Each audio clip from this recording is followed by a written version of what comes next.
Hello everyone, welcome back to Phone Questions channel. I'm Vera. In this video, I will show you how to add RAM extend or virtual RAM on your Vivo V40 Lite. Okay, let's get right into the tutorial. Don't forget to click like in this video and click subscribe in this channel. Thank you. First thing first, open your settings menu and then go to RAM and storage space. Next you open RAM. In this extended RAM, the RAM can be dynamically extended by up to 8 GB. Some storage space will be taken up. Activate it, tap on this.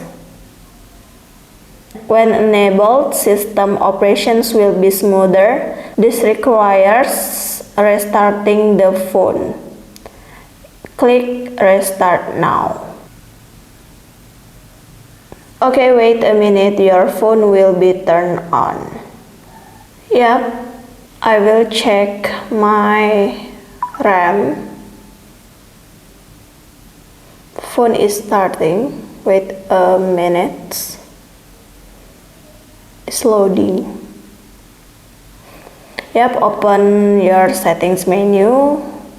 Next, open RAM and storage space. Successfully. My RAM is 8 GB plus 8 GB total extended RAM. So guys, this was my tutorial. I hope to be useful for you. Don't forget to click like in this video and click subscribe in this channel. Thank you.